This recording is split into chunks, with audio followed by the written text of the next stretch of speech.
ఒక తండ్రి పిల్లలం గనక దేవుడిచ్చిన ఈ స్వాతంత్ర్యాన్ని నువ్వు దుర్వినియోగపరుచుకోవద్దు. ఏమన్నాడు 13వ వచనం? మీరు స్వతంత్రులుగా ఉండటానికి పిలువబడ్డారు. అయితే ఒక మాట, ఆ స్వాతంత్ర్యాన్ని, దేవుడు మీకు ఇచ్చిన ఈ స్వాతంత్ర్యాన్ని శరీరానికి ఉపయోగించుకోకండి. స్వాతంత్ర్యం వచ్చిన తరువాత, దేశం దగ్గరికి వెళదాం, స్వాతంత్ర్యం వచ్చిన తరువాత కోటీశ్వరులుగా ఎందుకు మారిపోయారు? భారత జాతిలోని తమ్ముళ్లలో కొందరు కోట్లు కోట్లు ఎలా సంపాదించారు? తోటి తమ్ముళ్లను దోచుకున్నారు, శరీరాన్ని ఆస్పదం చేసుకున్నారు.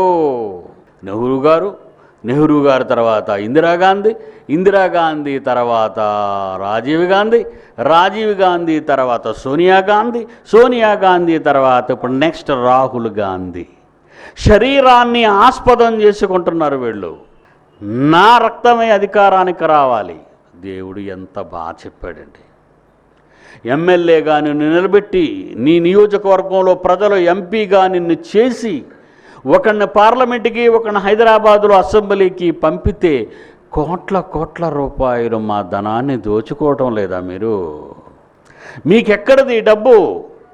ఎవరిచ్చారు ఈ డబ్బు? నీ తమ్ముళ్ళమైన నియోజకవర్గంలో మాకు ఒక రాష్ట్రంగాని ఒక దేశంగాని ఇచ్చిన రాయితీలు, భవన నిర్మాణాల, కాలువకు సిమెంటు గట్టుల, పుష్కలమైన పంట భూములకు నీళ్ళ, ధరల తగ్గింప, అందరికీ అందుబాటులో నిత్యావసర వస్తువుల.